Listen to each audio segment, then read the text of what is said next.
Hi friends, welcome to Happy Nursing. I am Ila and today we will discuss about the parts of behaviorism which were remaining in our last video. In our last video we discussed about the theories from where behaviorism came into existence and the aims of education under behaviorism.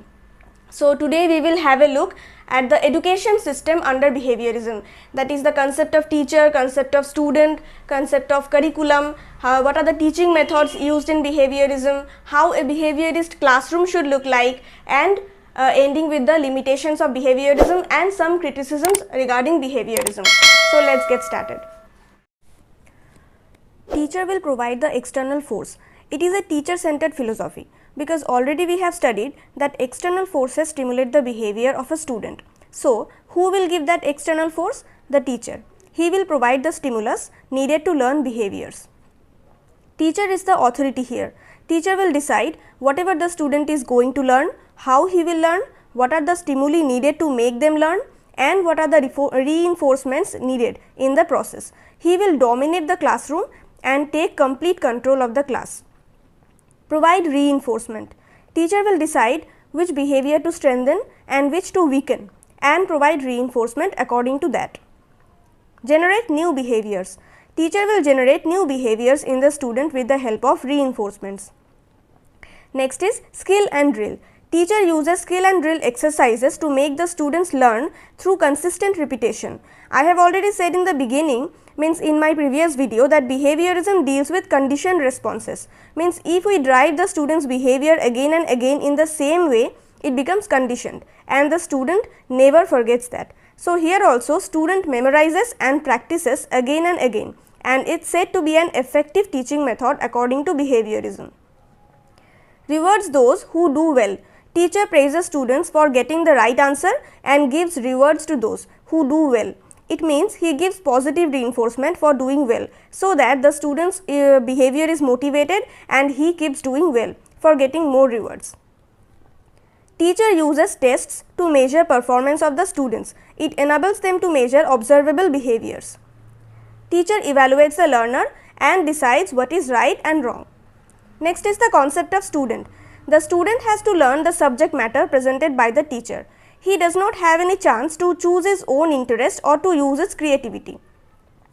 Student has to practice again and again in order to learn something. It comes from the trial and error theory of Thorndike, which I have explained earlier in my previous video. No place for self-evaluation. The student does not have any opportunity for evaluation or reflection within the learning process. They are simply told what is right or wrong. Means there is no place for self-evaluation.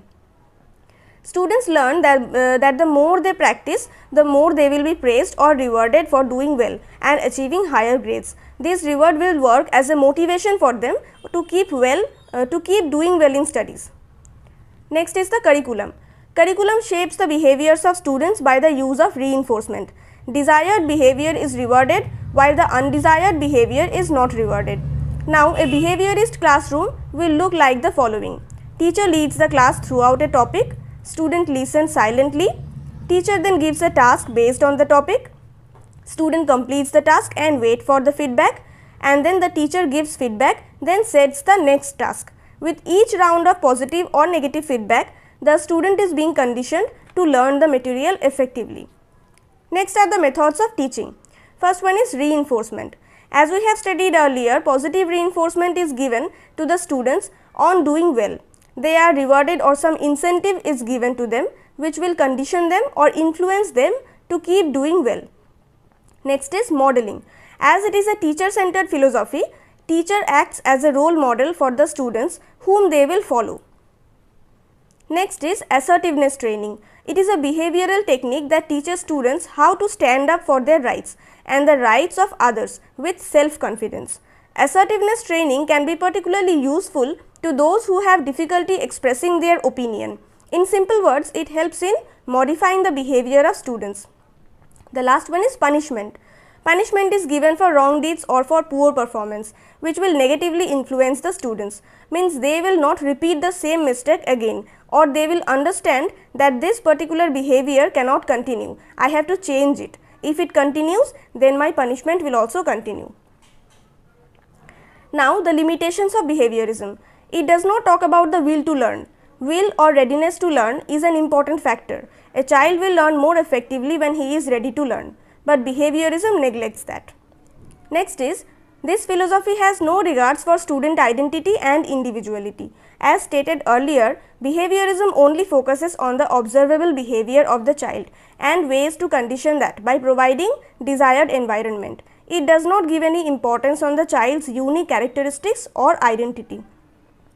Studies only observable behaviors. In recent times, biological psychology has presented the theory that the role of brain and genetics is also important in determining and influencing human behavior.